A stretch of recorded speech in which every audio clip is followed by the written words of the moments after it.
It was a game full of momentum shifts, but in the end, the Cats did end up on top. 19-point win for Geelong. Welcome to Crows Live, where we'll be discussing all your questions for the game that was. I'm your host, Monique Heyden. Tonight, I'm joined by Graham Corns. Graham, what did you make of that? Oh, it was so disappointing, Monique. It was scrambling at the start, and Geelong took the momentum. The Crows worked their way back into it.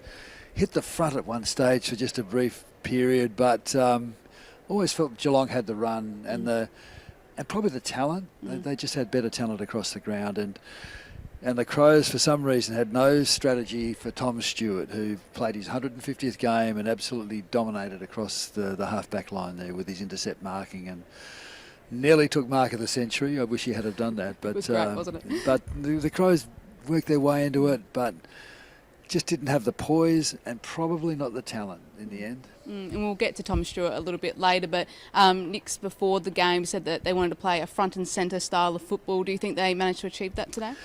Well, they didn't get the ball quickly into their forward lines. They were a little bit too static, particularly early. Momentum shifted at some stage in the second quarter, but the Crows looked so much better when they moved the ball quickly and take the game on. I didn't think they did that enough. Absolutely. We'll be heading down into the rooms throughout this Crows Live to speak right with the players post this game, and we're going to head straight down there now to Burgess. Burgess, you had a fantastic game today. 2 goals for you. How did you feel about your performance? Yeah, it was just good to get on the scoreboard and try and help the boys out. Unfortunately, we couldn't get the win, but yeah, there's a lot of positives to take out of the game, and we move on to next week. Chris, you're renowned as a forward, and I thought you had a couple of really nice moments. Those goals were good. They're asking a lot of you throwing into the ruck, though. How are you finding that? Yeah, I'm enjoying the opportunity. It's just, good to get around the ball. Obviously a little bit undersized, but yeah, just trying to fight and make it a little bit predictable for the midfielders. They had a lot more of the ball, and it just didn't come down well enough, I thought, into your forward line. They made it hard for your forwards. What was it like down there as a key forward? Yeah, we talked about it post-game. We just needed to probably pass to post a bit more and just lower our eyes a little bit going inside 50. I felt like we played a lot of the game in our front half, and yeah, we just weren't able to capitalise. You hit the front there at one stage briefly, but then relinquished it. What was the discussion at three-quarter time? Yeah, we just got to hang on to that momentum and not let teams take that back away from us. We started the third really strong. Probably played our best footy for the game, and yeah, we just needed to hold that momentum and not let them get a few easy goals. Been a lot of expectations being put on you guys. Been a long rebuild over the last few years. How's the squad handling that pressure, that conversation around finals this year? It's really positive around the playing group. We obviously want to play finals, and that's our aim. So we're doing really well at the moment. So yeah. Did you have any effect from last week's slog in the rain? No, we kind of knew that it was going to be wet weather footy up there. It's always kind of wet up there this time of year. We just wanted to use that momentum we had in the second half of that game and try and bring that into this game. Unfortunately, we weren't able to do that. Where were you when the streaker made his impact? I was nowhere near him. Luckily, I watched a few boys try and tackle him to the ground there. Keith did a good job on that one. He did. Thank you very much, Chris. We'll let you get back to it. No, thank you. Amazing. We'll jump on to Tom Stewart now. Nick said pre-game that Pedler was going to go to him. We did see that in the first quarter, but then by the second quarter, it looks like he had free rein. What did you think of that? Well, it was a surprising matchup. Now, look, I'm a big fan of Luke Pedler's. I think he's got enormous talent. We probably haven't seen enough of it yet, but I didn't think it was the right matchup. I don't know who was the defensive coach responsible for that, or was it with Matthew Nicks? But you could see initially he was outsized. Tom Stewart, with a lot more experience, he's 150 games, just knew where to position himself. And I don't think the Crows had the right strategy going forward, because they seemed to kick it to him every time. There had to be a better way of going into their forward lines, because he had so many intercept marks. And I don't think there'd be any doubt he'd be best player on the ground. But not the right matchup. No, it was great effort by him in his 150th game. That for sure, definitely wish he'd pull that mark off for sure. And we are getting a few questions in through our text line. Josh did ask about Tom Stewart's performance, and one thing we will touch on is obviously Pedler, when he did came off of Stewart, he did get a lot more of the ball, but what do you think of what he was able to do with it? He did kick it inside forward 50 quite often, but often it went straight to Stewart. He's a much better kick, Luke Pedler, than we saw tonight. Look, as I said, I'm a huge fan of him. I think he's got a great future. Playing half forward can be difficult, like the small half forward role that he has to play. I'd like to see him a bit in the middle a bit more. Maybe even in defence where we can really utilise his talent, but I think he's got a big future. It just didn't work for him today, though. And we have a question from Peter here. Why do you think the Crows have made slow starts? I'd love to know the answer to that, and I'm sure Nixie would love to know the answer because he would be geeing them up. Maybe they're too psyched up to start early, but you're right. Last week was slow. Today was slow. They just gave Geelong too much of a start. So they'd be working on that. They've got a sports psychologist down there that they speak highly of. The players all seem to embrace that. So that would be one of the things that they're working on. How do we start quickly? So seeing some highlights. This is a pretty good goal from Jake Saligo. He had a great start to the game. What did you think of his performance? Obviously, he was the sub last week. Well, he was all over the place, Earl. I think he rang out of a little bit of steam, but at one stage he'd covered the most ground of any player on the ground. But he's definitely got some talent, and I don't think we're going to see him as a sub too often. Wayne Miller was busy, but this was the problem. Geelong went forward and scored their goals far too easily. So Brad Close was everywhere, but this was a young kid playing his first game. He kicked his first goal. So they just scored their goals too easily, and that was the problem. The Crows had more of the ball. Absolutely. And one thing that is not all negative, one of the positives is definitely that when they did get the ball going down the corridor, they were able to use that fast handball play and get the ball moving. And in those times, it did look quite electric, and it did help that Geelong's defence did push quite far up, so where they would get the ball over, which they did for Burgess that time as well. We got that sneaky goal on the back. Well, it disappointed me that they didn't move the ball so quickly. Look, you've got to take the game on. There's no point taking a kick mark, and this slow. When you sometimes you do have to slow the game down. If you want to halt momentum, you can do it that way. But the Crows look best when they are full out attacking, and to do that they need to have runners in support. They have to use the quick handball, have to move the ball quickly. You could see how forward line players appreciate it when the ball comes down there quickly, but they didn't do it enough. We've got to head down back into the rooms now. We've got assistant coach Jack Holmes waiting for us. Jack, what did you think of that performance tonight? Obviously wasn't the result you guys were looking for. Yeah, look, obviously, really disappointing result from our perspective. It's not how we really wanted to start the year, obviously, but we know we're still a good team, and we've certainly got it in us, and we'll move on, review this game, and then move on to Freo pretty quickly and get the season going. What was said by Nick's post-game in that review? What were the tips, were the areas that you guys need to work on? Will you put this one away and focus on that one for early next week? The main one takeaway was fundamentals of the game, really. Ground ball, clean take, bit of ball use, and credit to Geelong, they were really strong in those areas, and we just didn't bring it to a high enough level tonight, and something we're certainly going to have to look at, but that was probably the biggest takeaway. As the defensive coach, you've got a big issue there trying to find guys to match up on. Now, Cameron started on the wing, but when he goes forward, who do you put on him? You've got Ollie Henry down there, and of course the big fella in the forward line, Tom Hawkins. That must have given you a few headaches trying to work out how to match up on those. I thought Keane did well. No, I thought the boys fought really hard, to be honest, all night, and Butsy's obviously played on Hawkins quite a few times in his career, and he does a really good job as that big gorilla sort of fullback. And I thought Joshy Worrell did a pretty solid job on Jeremy Cameron tonight too, so that was our plan going in. And Keeney coming back into the team as well, he had his moments, but as always, it is a team defence, and you certainly rely on your teammates to come out and help you when you are playing on the quality of those forwards. Why wasn't Keane playing last week? Obviously, he went with Borlase, but Borlase lost his spot this week. What was the discussion around that? To be honest, both of them were in really good form, and Borlase had been playing some really good footy for us, and just felt that when Keeney had the concussion and he missed that little bit of footy, that we were bringing in a few guys as well who'd missed a bit of footy. So Boz had earned his spot, and he got a crack at it. And now that Keeney went back and played a really strong game of footy at the Sandford last weekend, it was a good opportunity for us to reward him for his strong pre-season as well. I love Brodie Smith, but what are you doing about his kicking? Last week, giving away the goal. Today, out of bounds on the full from about 10 metres. I think they're mulligans, to be honest with you. You know, Smithy's played almost 250 games of footy, and he's a beautiful kicker of the ball. And you'll have those moments in your career where you miss one or two of them, and he's just had 2 in 2 weeks. But no, we back Smithy, and he's a terrific kicker of the footy normally, and you can't nail him all the time. We've had a couple of questions about slow starts, and we look at the record last year. I think it's 10 games were lost by just under 10 points, or roughly around that.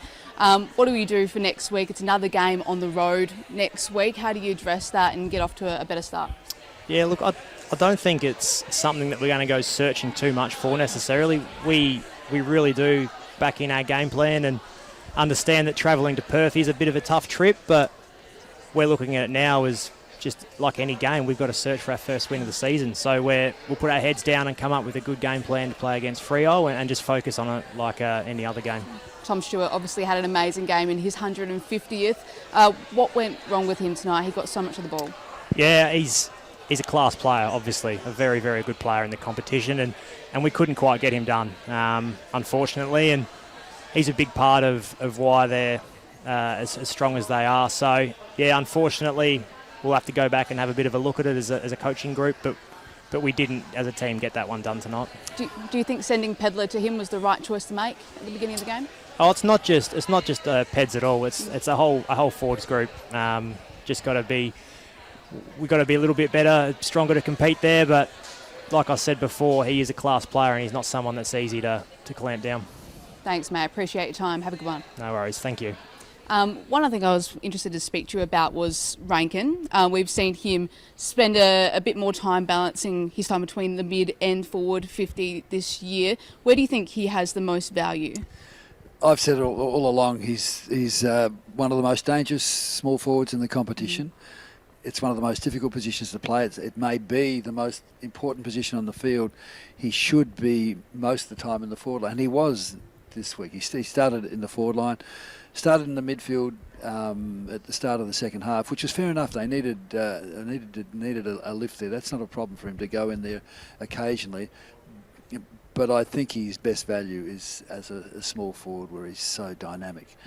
Absolutely. And look, we're going to head straight back down to the rooms. We've got Lockie Murphy after his 100th game. Lockie, how are you feeling after that one? Obviously, it wasn't the result you want on your 100th, but a huge crowd out there as well. Yeah, extremely disappointing. Whether a milestone game or not, we expect to win every game we play, and especially at home in front of 45,000. It's extremely disappointing. Lockie, a bit of a comment about the slow starts. I'm sure Nixie and the coaching staff would have worked on it. They would have definitely been made you aware and tried to gear up for a quick start. What do you think went wrong at the start? Yeah, it's an interesting one. I wish we knew the entire answer, but I reckon from the start to the finish, we just weren't on with our fundamentals. And when you verse a mature team like Geelong, if you fumble even just a little bit, they pounce on it like no other team in the competition. And from the first bounce to the end, I reckon that was the difference in the two sides. You nearly took Mark of the Year. You're not renowned for your high flying, but how did that feel? No, I wasn't quite expecting it either, but I thought I had to go there and almost come down with it, but I didn't have it for long enough. Lockie, you've come into the leadership side this year as well. Have you taken on that leadership role, and have you made it your own? Yeah, it's been really interesting, and we're putting in a lot of time, and especially the responsibility sort of goes up now that we're playing games, and now with a 0-2 start, we coaches and leaders sit down and put a fair bit of work in. One of the topics will probably be our slow start. So trying to nut out things like that, our mindset, and what are some things during the week that we can do to give us the best chance to perform on a weekend. Well, let's be positive, Lockie. You played 100 games. For heaven's sake, you get name on the locker. It's a big deal. I mean, you came across with no real expectations, but can you believe you made 100 games? To be honest, I can't, and I can. I always knew if I got given a chance that I'd be able to prove people wrong, but then there's the other side of me that still sort of pinches myself every day that I get to go up and when I wake up, I get to be a professional athlete for the Adelaide Footy Club. So there's definitely two parts to it, and I'm incredibly grateful, and I feel like I'm in a privileged position. But on the other hand, I did work my backside to be in this position. So it's something I'm extremely proud of, and again, incredibly grateful for. Lockie, as well, it's one thing we have to ask about. You did actually work in the Crows merchandise store down at Westlake's Crow Mania. Any tips there on the customer service? Were you a pro? It's a bit of an art form behind the counter. It is more of a stock take sort of guy, just in the back room, making sure everything's nice and neat. So that was my forte. They wouldn't leave you in the back room these days. But just quickly, did you have many family come across for the game? I did. I was extremely grateful for my family and friends that don't really get the chance to come over here with just their lives and the cost of living and stuff like that. So, shout them out. I really appreciate all the love and support that they give me daily. But to be able to make the trip this weekend is quite special. It was a brutal game. It was close. It was scrambly. It was tough. How did you pull up? How did you pull up physically? Yeah, quite sore just at the surface. You normally do after an AFL game. I reckon 2 days post is probably the indicator. It was very physical, especially around the contest. As I touched on, they got the better of us. Probably just been a bit cleaner, but there was crash and bash throughout the whole night. So we'll recover well, and we'll review it and head straight to Fremantle. And Lockie, just one last question on your leadership role. Where do you see yourself going from here? What's the next area that you want to grow in and develop as a leader? Well, that's basically it. There's no real level with leadership, in my opinion. It's like every single leader in the world is still growing. They're still figuring themselves out, as what every person does, whether you have a leadership title or not. So now off-field, I'm studying to be business and in that project management side of space. So something that I'm really passionate about, and being given this opportunity and voted in by my peers, it's a great honour and something that I'm continually developing, and hopefully I'll become a stronger leader. Good on you, Lockie. The Ivanhoe Grammar School will be pretty proud of you. Absolutely. Thanks, Lockie. We'll let you go. Guys. Congratulations again on 100. I appreciate that. Thank you. All good.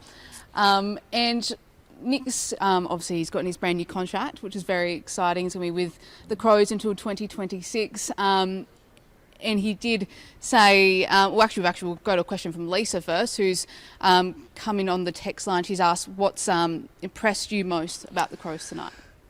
Well, it's a difficult question to answer because there was, if you look at let's look at the positives. The positives was the guys in the midfield really won a lot of the ball.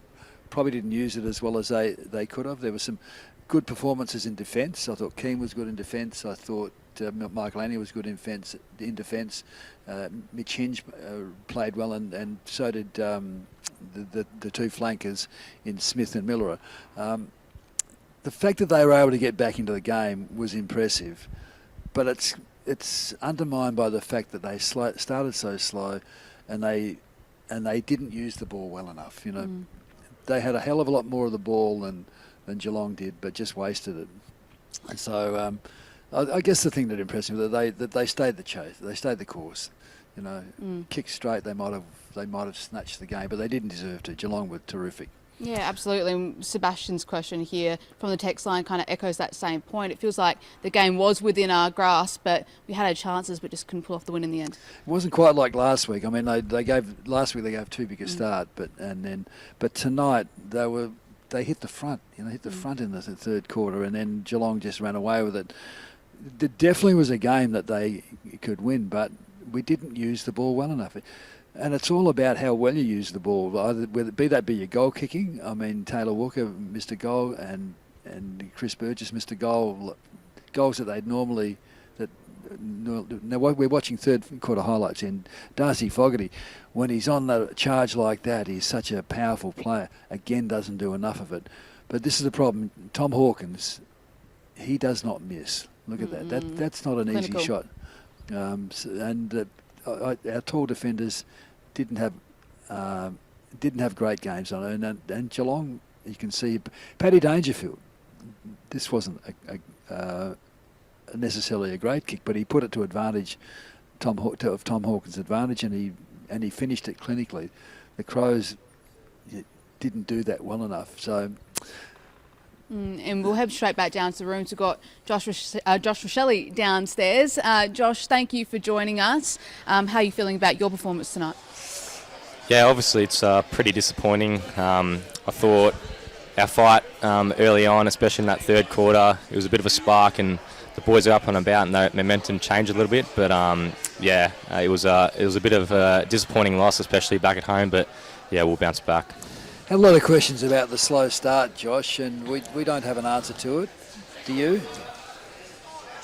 Yeah, we don't really have an answer to it too yet. I think it's just something we've got to prepare better for. We've got to probably train that a bit better. You can see the first two games, the midfield battle's been won earlier on, and the teams have had a pretty handy head start against us. So, we'll look to improve on that. But yeah, it's definitely a work on at the moment. Josh, definitely was struggling to get the ball forward throughout the night, but even when you guys were able to get it into your forward 50, you did struggle to hit the scoreboard. What needs to be work on there? Is it just the fundamentals? I think it's a bit of our mid-forward connection. I think we ended up winning the inside 50 count, and time in forward half was actually in our favour. So I think it's more about that quality over quantity, quantity over quality, and quality over quantity, and yeah, it's just a bit of more about that. When we were shoulders out, we were bombing the ball long a lot, and you could tell on the flip side when Cameron and Hawkins were leading, they were just slowing their eyes a lot better than us. So it's something we've definitely got to work on. The point you make there is interesting. I think just about every stat you won, except the tackles. Geelong, I think, beat you in tackle, but every other stat and significant stats, you won. But you didn't use the ball well enough. I just wonder what sort of emphasis is placed on ball usage when you're on the training track. Yeah, it's definitely a big thing. We spoke about it straight after in the rooms. It's just about being a bit more brave with the ball, especially in our back half. It's looking for those short 45s, and we know there's going to be mistakes, especially when we're going for them. But I think at times we'll probably go on down the line a bit more instead of trying to use the ball off the line, which would help our ball movement and help us to hold the ball in our forward half a bit more and instead of defending a bit more. So again, it's definitely a work on, and yeah, we'll get to work. Josh, what's the belief like down the rooms tonight? Obviously not the start to the season you guys were looking for. Yeah, the belief's definitely still there. Like you can tell with some of the higher teams like Collingwood and Brisbane, and they haven't won a game yet as well. And not saying we're as good as them at the moment, but we can tell that our best footy is just as good as anyone. You can tell last week we had one quarter and we ended up losing by a goal, and even this week we didn't play our best footy and we only lost again by a few goals. So we know our footy's up there. We just got to be consistent for the 4 quarters and definitely start better. Nix did say yesterday that he believes that this group can make finals this year. He still has that belief in the group. Is finals still the goals that we hope to be? Do you think you can still get there by September? Yeah, finals is obviously still the goal, but I think we've got to be a bit more process driven at the moment. We're 0-2 now, so we need to be a bit more realistic and get our first win on the board. Hopefully next week against Freo down at Perth, which will be a difficult game. But yeah, as I mentioned, we've got to be a bit more process driven, but definitely still going to be trying to get to the finals back end of the year. Can you share with us what Nixie's main message was when he got you in the room immediately after the game? I guess he took you inside that intimate coaching room and spoke to you. What was his main message? Yeah, the simple little things, obviously fundamentals, and as I mentioned before early on with our ball movement, not being brave enough with that. And again, as I mentioned again, with our connection inside 50, it just wasn't up to the level. I think we made some costly errors that cost us at times, and Geelong were just a lot cleaner and better in the contest as well. So I think they're probably the 3 things we need to work on. So hopefully we can improve on that next week. What would they like to play against? Are they a sociable team or an unsociable team? Do they get in your face? Yeah, to be honest, back in playing in the forward line, obviously on their backs, they didn't really chirp too much. They're a very well respected side. They've been in that top end and obviously winning the granny a couple of years ago. So we've got major respect for the Geelong Cats. They're a fantastic football club, and today they were just a better team. We did see a bit of a crowd invasion in the third quarter as well, but Kesey took care of him pretty well. Yeah, he did. Good old Kesey. I think Crouchy had a go at the start as well, but Kesey was the one that put his best foot forward, and I reckon he'll get a bit of clout for that. What did you think? When did you notice the intruder? I kind of saw it pretty early on, to be honest. So obviously you could see this guy with a black top on. He doesn't have the Crows or the Geelong Cats jerseys on. Bit of an idiot, but he'll pay his costly fine now. Yeah, okay, well he won't be coming to the footy for a while, I'd imagine. Nah, he definitely won't be. Thank you for that, Josh. Hope you enjoy the rest of your night. Thanks, guys. See you later. We do have a lot of people texting on the text line tonight. Just wondering about what does the rest of the season look like for the Crows. Obviously, Nick did say in that presser yesterday when they announced his contract extension that he thinks this team can make finals. That is the goal for them. That is the belief. Where do you think they stand right now? I'm going to invoke football's oldest cliche, one game at a time. Mm-hmm. It is all about next week. Now they have to go to Perth. They have to play Fremantle. Not a bad team, not a great team. But it's a different environment. They have to travel. Now they've won in Perth before. Fremantle will be tough. But this is a must-win game, and they can't think any further ahead than this game. And yeah, sure, you have the vision and the goal of making the finals, but that's well and truly established now. You just put that aside now. It is about the next game, and that game is broken down to the next contest. And if they can do that well enough, you win enough of those contests, you win the game. But they're under the pump. But I'm pleased Nixie's been reappointed, because it takes away that pressure that the speculation would now be starting to we're seeing in the rooms now, a couple of guys starting to make their way out. Very different atmosphere to what will be going on in the Cats room, that's for sure. Well, of course, you come away. Is that Parnell there? Yeah, it looks that way. Yeah. And Parnell and Worrell perhaps looking. They'll make their way home and they'll meet again tomorrow and they'll go through the videos and hopefully improve. Absolutely. Well, I think that's all we have time for Crows Live tonight. So thank you for joining us, Graham, and thank you for everyone who's been joining in, watching live from home. We'll be back next home game for Gather Round, where Adelaide will be facing Melbourne on that Thursday night game, which will be a big one for Gather Round. You psyched for Gather Round back in Adelaide? Well, it was so big. I was a bit pessimistic about it at the start, but it was so big, it was so good. How can you not look forward to it? And that'll be a huge game. Will be huge, absolutely. Thank you for everyone sending in their questions. If you want to send in questions for the next home game, we can do so on the text line. Thank you very much for tuning in.